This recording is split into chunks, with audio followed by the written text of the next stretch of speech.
Israël et l'Iran sont engagés dans une guerre de l'ombre meurtrière depuis des décennies. À l'étranger, maintenant, les attaques d'Israël contre l'Iran s'intensifient. Ce soir, le dôme de fer israélien a intercepté une nouvelle salve d'attaques iraniennes. La guerre d'Israël contre l'Iran, autrefois orchestrée dans l'ombre par le Mossad, est désormais déchaînée dans les airs par l'armée de l'air israélienne. Israël a saboté l'Iran de l'intérieur, sans même que le gouvernement iranien ne s'en rende compte. Le Mossad a infiltré des commandos spéciaux en Iran, déployé ses propres armes, et même construit une base de drones d'attaque près de Téhéran. Pendant ce temps, le Mossad a attiré de hauts commandants militaires iraniens dans un piège lors d'une réunion où ils seraient ciblés et tués. Et le plus fou, c'est qu'ils ont planifié tout cela pendant 8 mois. Il s'avère que le Mossad a des années-lumière d'avance sur les Iraniens, lançant l'une des opérations de sabotage les plus sophistiquées de la guerre moderne. Mais avant d'aborder les attaques récentes, il est important de noter que ce n'est pas nouveau. Le Mossad israélien a une longue histoire d'opérations de sabotage, y compris en Iran. En 2018, des agents du Mossad ont essayé de dérober les archives nucléaires de l'Iran, révélant son programme nucléaire au monde entier. Lors de 2 opérations distinctes, à l'intérieur de l'Iran, le Mossad a attaqué les sites nucléaires de Natanz en Iran.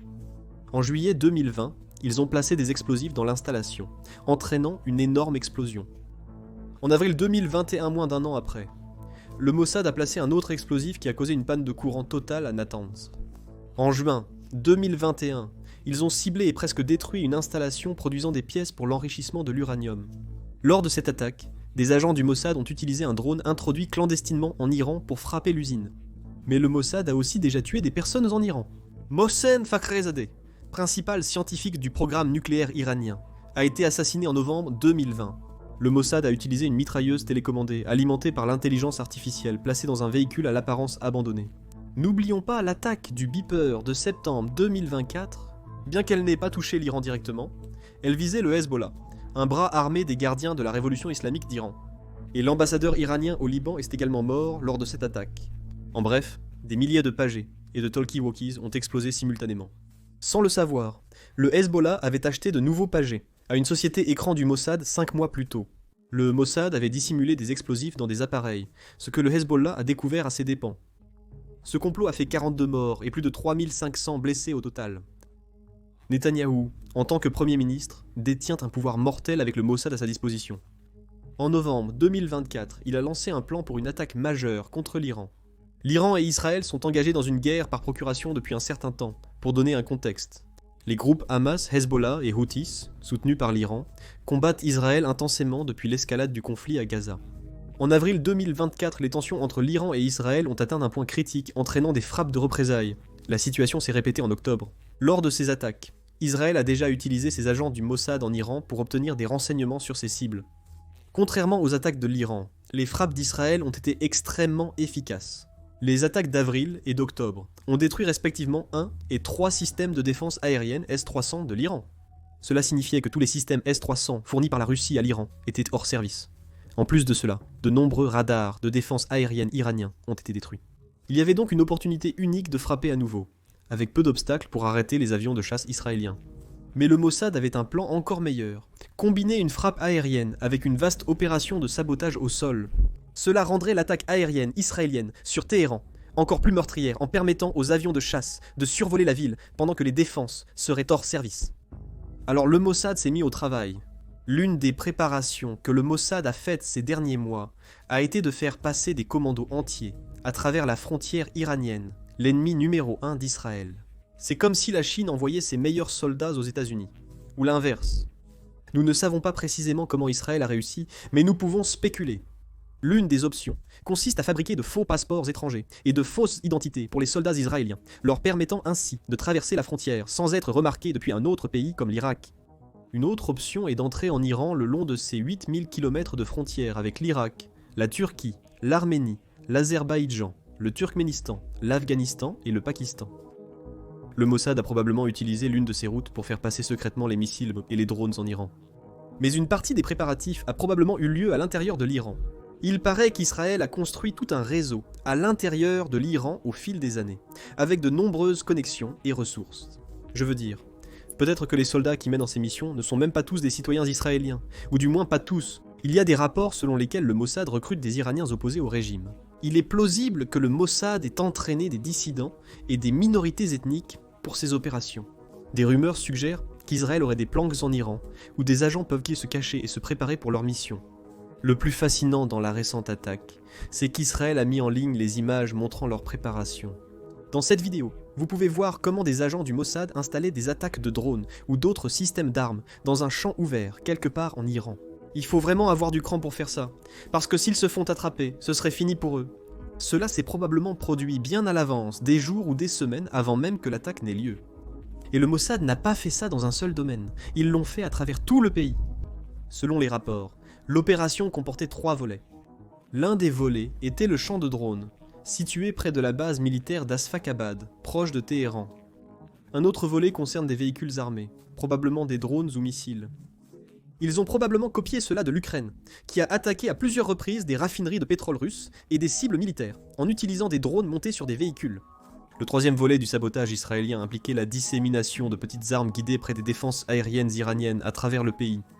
Mais le sabotage d'Israël va bien au-delà de tout cela. Le Mossad a également mis en place un vaste réseau d'espionnage tout aussi dangereux. Ces derniers mois, ils ont traqué les principaux scientifiques nucléaires et responsables militaires iraniens. Grâce à cette surveillance et à ces renseignements, ils savent exactement où se trouvent ces personnes à chaque instant, jusqu'à la pièce précise d'un immeuble. Selon des rapports, Israël aurait piégé les principaux commandants de l'armée de l'air iranienne pour qu'ils assistent à une réunion, permettant une frappe de précision contre eux. Selon une source, nous avons mené des activités pour en apprendre plus sur eux, et utiliser ces informations pour influencer leur comportement, mais l'explication reste vague. On dirait une journée assez typique au Mossad. Mais la plus grande tromperie de toutes ne se serait même pas produite en Iran, apparemment. Depuis des semaines, des rapports indiquent que les États-Unis s'inquiètent des frappes israéliennes et ne veulent pas qu'Israël attaque sans leur approbation. Et Donald Trump lui-même a déclaré à plusieurs reprises qu'il s'opposait à une frappe d'Israël parce qu'il voulait poursuivre les négociations nucléaires avec l'Iran. Le lundi avant l'attaque, le Premier ministre Netanyahou a dit que Donald Trump avait essayé de freiner les plans d'attaque. Et si tout cela n'était en fait qu'une simple manipulation psychologique? Les responsables israéliens suggèrent maintenant que l'objectif était de faire croire qu'Israël n'attaquerait pas, pour qu'ainsi l'Iran ne se prépare pas. Le but était de convaincre l'Iran que l'attaque n'était pas imminente, afin que les responsables iraniens ne se déplacent pas vers des endroits plus sûrs. Donald Trump a affirmé qu'il était au courant de l'imminence de l'attaque. Il a aussi publié un message sur les négociations, disant que les Iraniens avaient 60 jours et que c'était maintenant le 61e. Autrement dit, les États-Unis n'avaient plus d'espoir quant à ces négociations. Cela paraît terriblement suspect. C'est comme si les États-Unis n'avaient pas exprimé d'opposition à l'attaque en privé. Mais ce ne sont que des rumeurs. Ce serait la cerise sur le gâteau de ce qui est déjà l'une des plus grandes opérations de sabotage de la guerre moderne. Récemment, la pression s'est accentuée sur le Premier ministre Netanyahou pour qu'il passe à l'offensive. L'Iran accélérait le développement de son arsenal de missiles et se rapprochait de la capacité de fabriquer une bombe nucléaire. Il était sur le point d'inaugurer une nouvelle installation d'enrichissement souterraine, inaccessible aux bombes anti-bunker américaines. Pendant ce temps, les négociations nucléaires échouaient. Une menace, une double menace existentielle. Premièrement, la menace que l'Iran se précipite pour militariser son uranium enrichi afin de fabriquer des bombes atomiques avec l'intention spécifique et déclarée de nous détruire.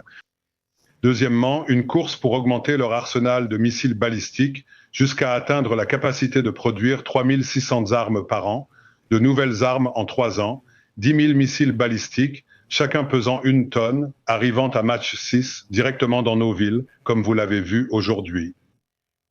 Et puis dans 6 ans, 20 000.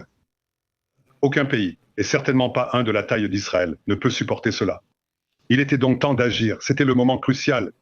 Nous avons agi pour nous sauver, mais aussi, je pense, non seulement pour nous protéger, mais aussi pour protéger le monde de ce régime incendiaire qui a l'intention de donner ses armes nucléaires à leurs mandataires Houthis et à d'autres. C'est du terrorisme nucléaire mondial qui menace tout le monde. Donc, aux premières heures du vendredi 13 juin, Israël a lancé son opération Lion-Levant, et le Mossad était prêt. Des avions de chasse israéliens ont décollé vers l'Iran, tandis que des armes explosaient à l'intérieur du pays. Parce qu'elles étaient contrôlées à distance via des canaux satellites cryptés, cela a permis de les déclencher toutes en même temps, lors d'une attaque précise et coordonnée. Les drones près de la base aérienne d'Asfakabad ont ciblé les systèmes de missiles solaires iraniens, y compris les missiles longue portée. Le but était de paralyser la capacité de l'Iran à riposter en éliminant certains de ses meilleurs lanceurs de missiles.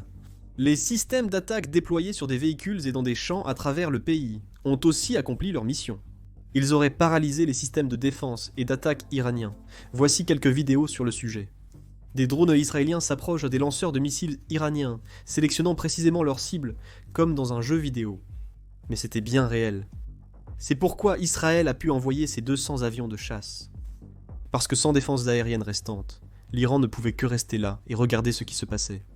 Mais cette campagne, ciblant les missiles iraniens, n'était pas la seule approche.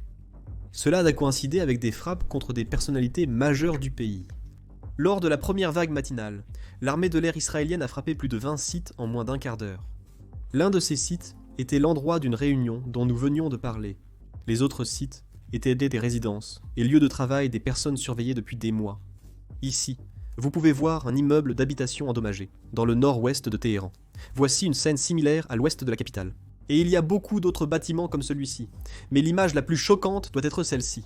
Elle montre comment Israël a détruit précisément la chambre où l'une des cibles devait séjourner. Le fait est que ce n'était pas seulement l'œuvre de l'armée de l'air israélienne. C'était aussi le Mossad et les espions à l'intérieur de l'Iran qui localisaient précisément les emplacements. En conséquence, plus de 20 hauts commandants sont morts, en plus de 6 scientifiques nucléaires. Cette opération du Mossad restera dans l'histoire comme l'une des plus efficaces à ce jour. Ils ont réussi à lancer des armes spéciales en territoire ennemi à très grande échelle et à assassiner des dizaines d'Iraniens en même temps. Et elle sera également retenue pour son impact, car combinée aux opérations de l'armée de l'air, elle a paralysé les capacités nucléaires et balistiques de l'Iran. Elle a visé les scientifiques nucléaires, tout l'état-major de l'armée iranienne, ses installations nucléaires, ainsi que ses capacités de missiles solaires et sol-sol, tout cela en même temps. Cela pourrait marquer le début de la fin du régime iranien, mais aussi le commencement d'une nouvelle guerre au Moyen-Orient. D'autres pays, comme les États-Unis, qui ont de nombreux soldats dans la région, pourraient aussi être impliqués. Mais si cela mène à une guerre, l'Iran devrait s'inquiéter. Parce que, et si Israël avait préparé beaucoup plus de sabotage dans les jours à venir, et que ces agents du Mossad qui ont mené l'attaque se trouvaient encore quelque part dans le pays, il est tout à fait possible qu'il y ait d'autres opérations à venir. Pour rester informé, abonnez-vous à la chaîne. Comme vous le savez, les marchés sont instables depuis le début de la guerre commerciale. Face à l'incertitude, les investisseurs se tournent vers des actifs plus sûrs. Des sommes records affluent vers l'or cette année, c'est sans précédent. Regardez.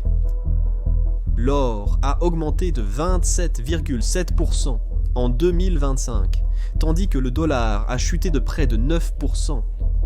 Le dollar se négocie à son plus bas niveau depuis 3 ans. C'est dire à quel point cette tendance est incroyable, je ne me souviens pas l'avoir déjà vue aussi belle. Mais selon moi, la plus grande histoire, c'est l'ascension de l'argent vers des sommets inégalés depuis 13 ans, ainsi que l'envolée des actions minières représentées par l'indice GDXJ, qui a progressé de près de 45% en 2025. Le dollar connaît une année 2025 désastreuse. Voici les dernières prévisions de prix des plus grandes banques d'investissement du monde.